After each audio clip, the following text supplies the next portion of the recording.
Hi, this is Rúna, and you're listening to the Changemakers podcast, where we share tips, insight, tools, and stories from other changemakers designed to motivate you to become the change you want to see in your world. Make sure you join our Changemakers community at runamagnus.com/podcast. And now, this is your time to sit back, relax, and enjoy. Are you a human doer or a human being?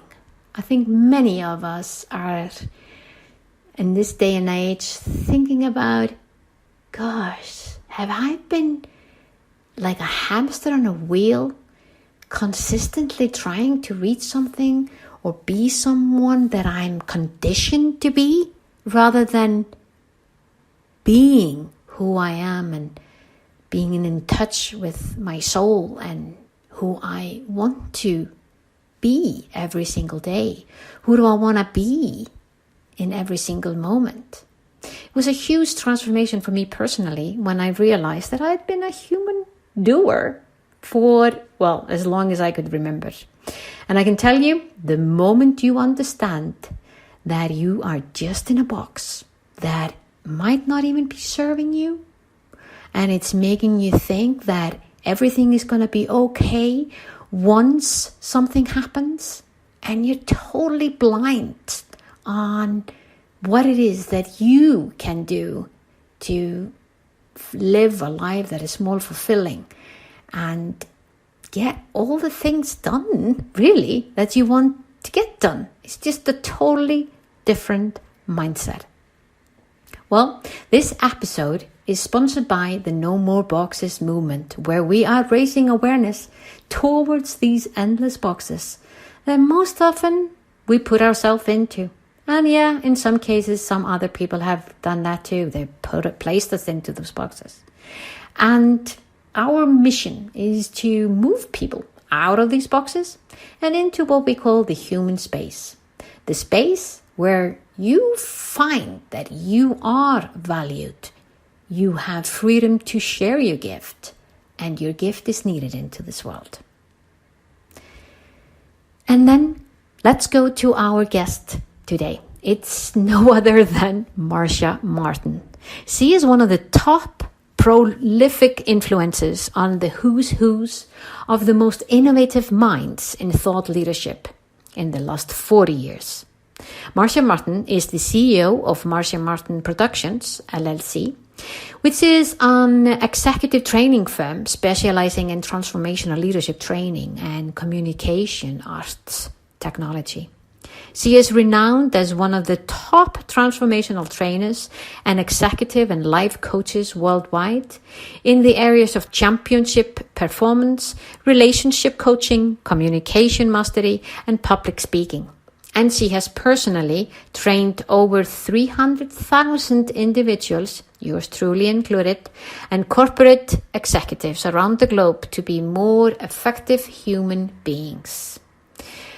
I loved every second of this interview with Marsha, and I know that once you get that glimpse of how Marcia Martin works, you're going to want to go directly to her website to find out more. But her website is marciamartin.com or marciamartinclub.com. But here she comes, the one, the only Marcia Martin. Marcia Martin, welcome as a guest on the Changemakers podcast. I am so honored and pleased and excited to have this conversation with you. Thank you so much, Rúna. I have been looking forward to this. You know how I adore you and the work that you do in the world with the Changemakers, and I'm honored to be here. Oh, thank you so much. Marcia, having a conversation with you for only 20 minutes is like, how am I actually going to get everything that I want to know from you into such a short space of time? But I just want to go directly to what I feel is so important that we look at now in the beginning of a new decade.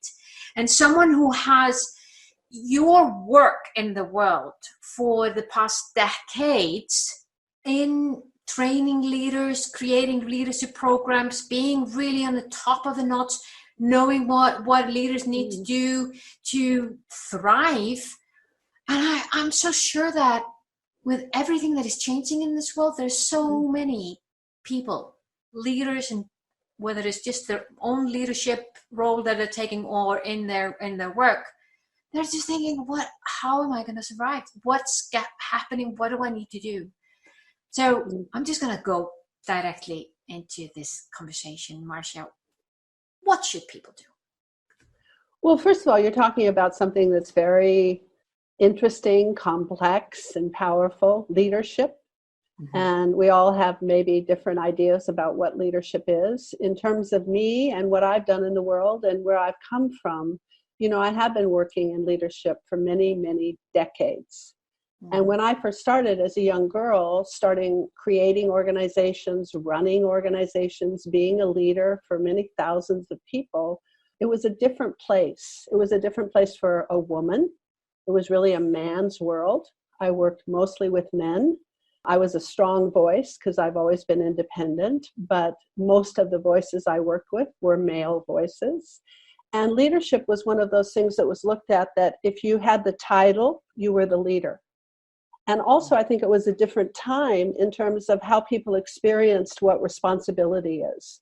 So at that time, in the early 70s, being responsible didn't mean that you could create your own universe. It didn't mean that you could cause your own future. It meant that you kind of were the effect of your circumstances and you did your best to get along. And so most people considered that what they committed to was a result of what their circumstances were. And their commitment was determined by circumstance. And times have changed now. We're not victims anymore.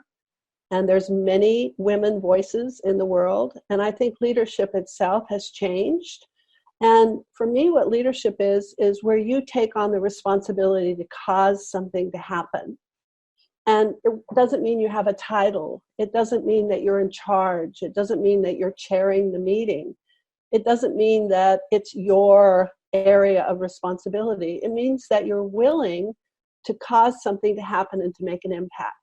And when I was a young girl, that was one of the best things that was taught to me.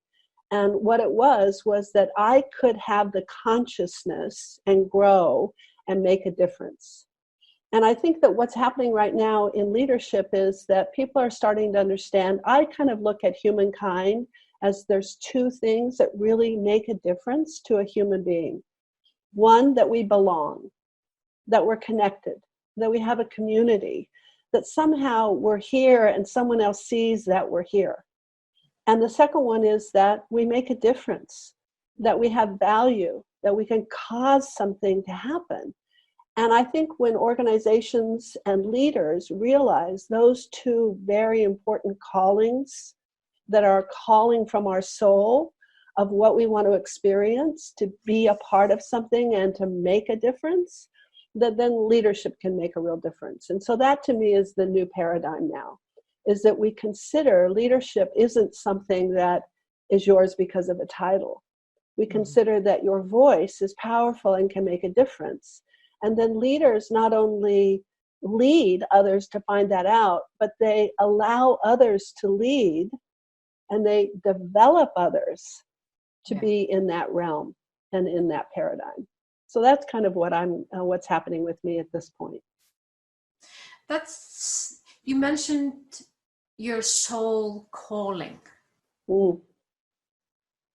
And my experience is that I'm feeling around me, at least, more and more people starting to wake up and ask that question.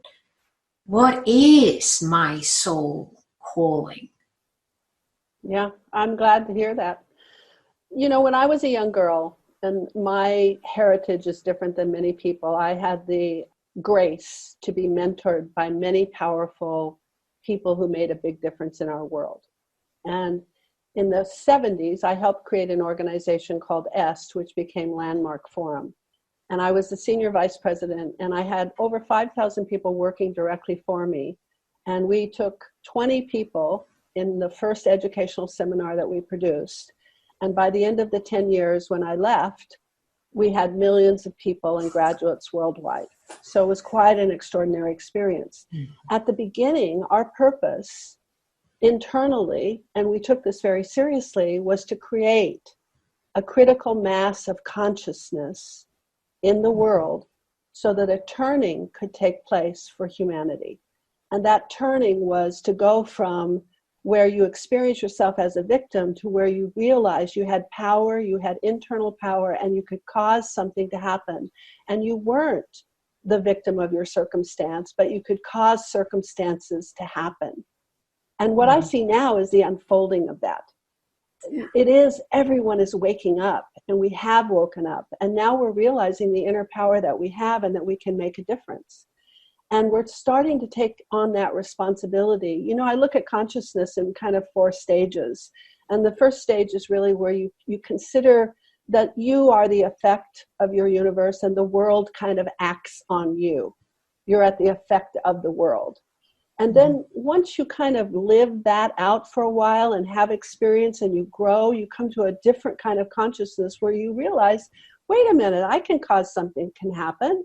I can make something happen. I can make this go. I can create a circumstance. But in that kind of second stage of consciousness, we're creating those circumstances for ourselves.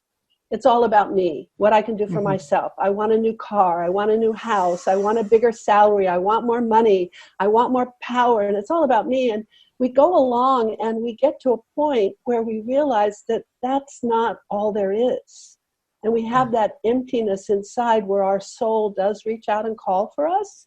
And in that moment, we go to a different stage of consciousness, which is where we realize there's more to what we can do with our power than just get things for ourselves.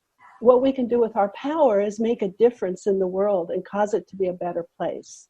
And that higher power of having a higher calling, it's not about me, but it's about the impact that I can have on society, on community, on another human being, that I can matter. That consciousness then expands. And when you get to a stage 4 consciousness, I think that what happens is somehow something that's magical in the universe sees that you want to make a difference. And that piece of the universe says, let's use her, let's use him. And you become to be a vehicle for something to happen through you. And that to me is where I've come in my journey, where I feel I'm being used by the universe. And when I'm not supposed to be doing what I'm trying to do, even though I think I want to do this, my will says this is what I want to do, the universe says, no, that's not the path you're on, you're over here. And now what I want to do is give away my wisdom. And you know, I just created this thing called the Marcia Martin Membership Club. Yes. An online digital library of all my work in the past, because I want people to wake up and I want people to know who they are as a leader, and I want people to be able to make a difference. So that's my mission now in the last quarter of my life, is to give it away and give it to others, duplicate myself, make a million Marshas. Make a million Marshas. Oh my God. I just got goosebumps when you're saying that. And I know from my own experience learning, you know, you've been mentoring me, you've been my coach. I've learned so much from you. Oh, thank and you. I can't wait myself to get into this, all your wisdom whenever I need it. I know I can always call you up, but I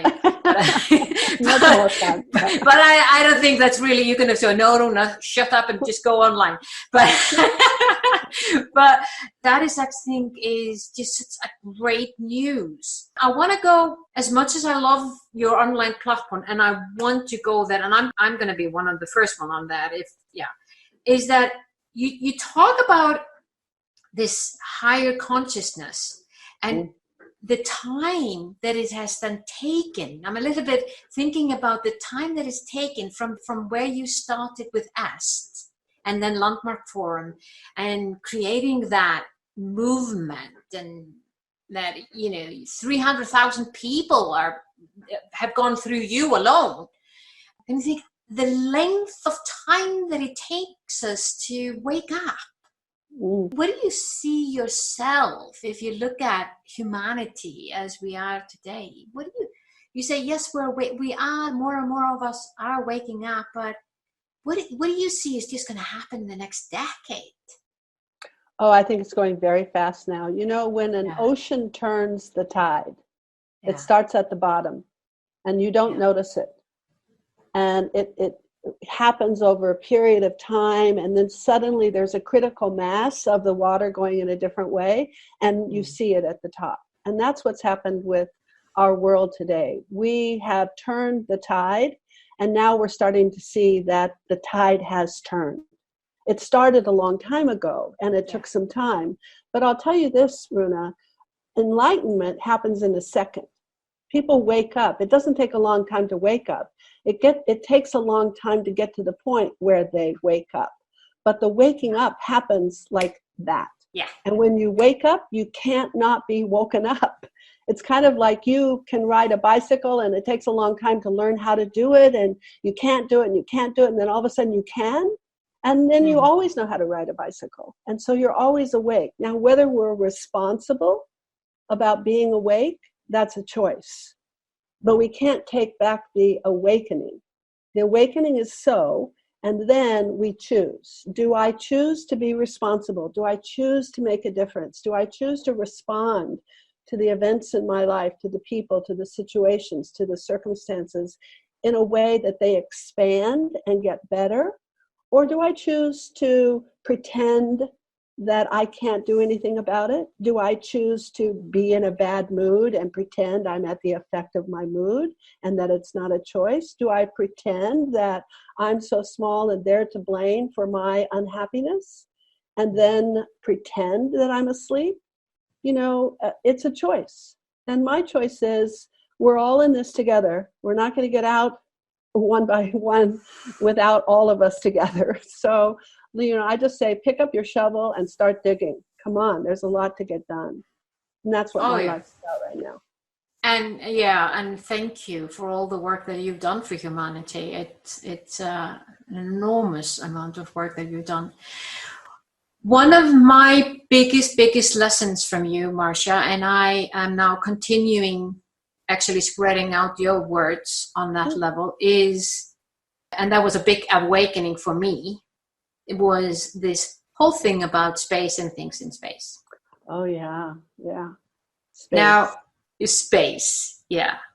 So as we're going into a new decade, and there are more people, at that verge, there's something internally that they are starting to pay attention to. But they might not have the space for their soul to really fully expand, and their soul is there, but they fully understanding that they're there. What would be your advice to them? What do they need to do? First of all, I would say always there's space. Yeah. But there's also things in space. So it's never that you don't have the space. It's that the space is filled up with something else.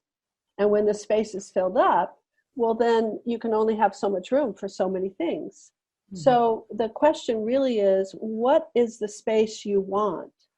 And what are the things that are filling up your space? And what do you need to let go of? And then that's a really important question about what space you want, because space is very interesting. You know, you create some space. You say, oh, I'm done with that old relationship. Now you have space for a new relationship. You sell your house. Now you have space to create a new kind of way you're going to live, a new place to live perhaps. You sell an old car. You have space to have a new way of transportation. You get rid of an old habit. You have space to choose how you're going to have a new behavior. But you need to choose, because if you don't choose consciously, space will fill itself.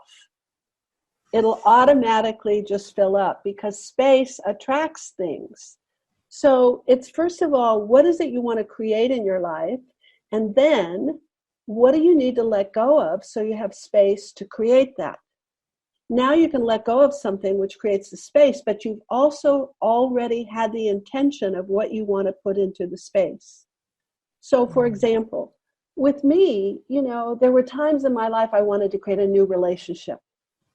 And, you know, I had to let go of old relationships. I had to forget about a man that I was lost over, or sad about, and instead of taking up all of my space with longing for something that didn't exist anymore, I needed to let go of that and have room for a new person to come into my life. But I also had to intend, what kind of relationship do I want to have, so that I was attracting the right kind of thing or relationship to put in the space. What I want now is to create space for others to be able to understand how to create space for others. So if I can teach someone, that's part of the cycle. That's great. And then if I can teach someone to teach someone, that's almost all the way there. But if I can teach someone to teach someone to teach someone, it will go on forever. Now I've created something that it's sustainable. Yeah. And that's, I think, what leaders need to be about in this new paradigm is sustainability.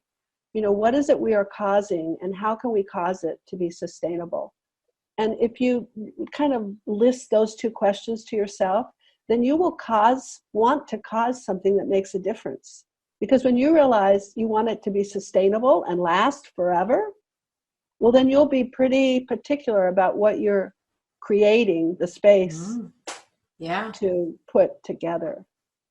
You become more aware of whom you want to be, and what your personal brand, coming to the personal branding part, what you want to be known for. Yeah, so true. Well, and that's also where people can go on your website now. They can go and they can actually get access to all of these programs that you've been creating throughout the decades. The millenniums.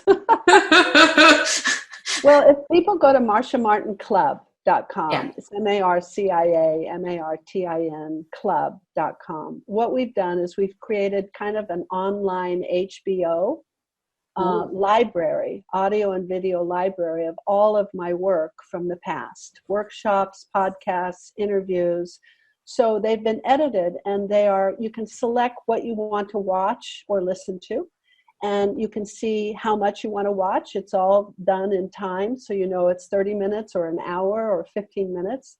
All the topics are there, so anything that you want to learn about. And you know this, but I have a particular gift, Rúna, of speaking in a certain way that makes people's brains change. And how they think is what I do in life.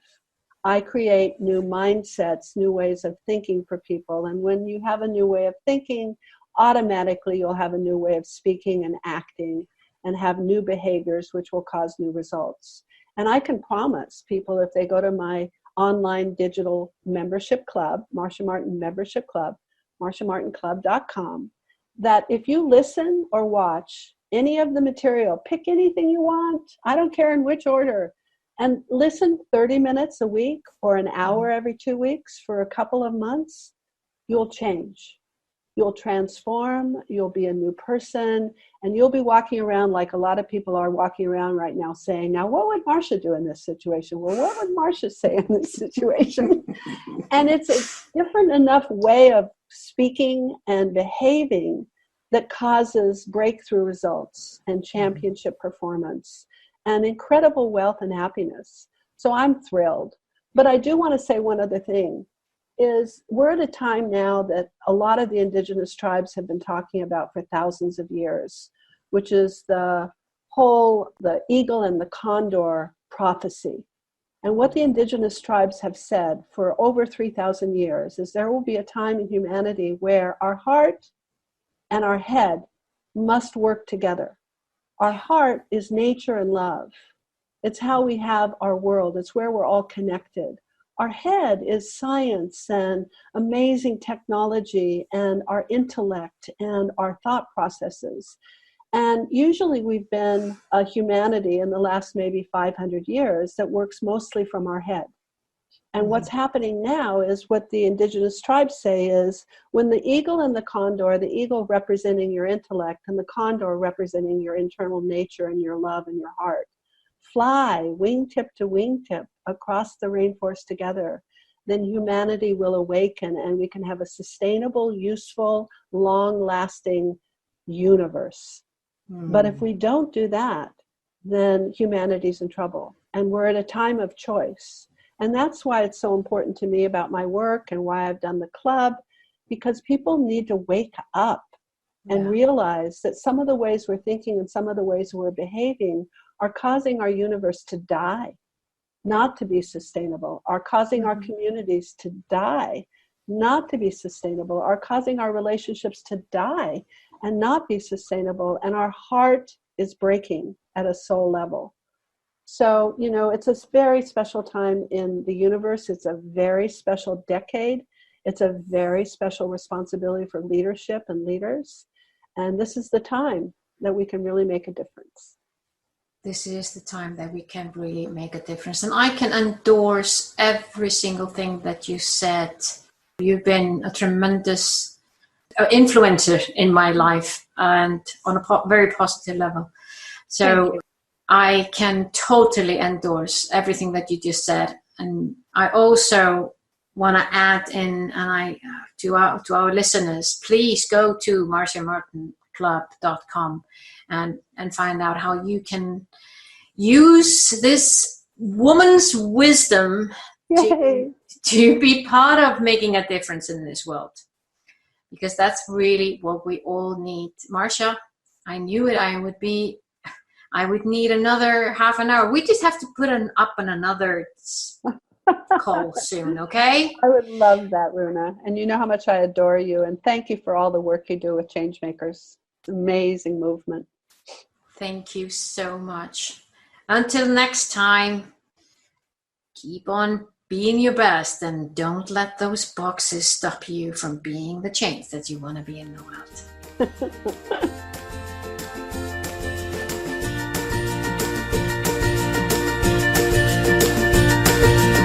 Was this podcast of value for you? I sure hope so. If so, feel free to share the love and give us your generous review on iTunes or Stitcher. And remember that you can always go to rúnamagnúsdóttir.com to find out more about the Changemakers and how we can help you drive the change you want to see in your world.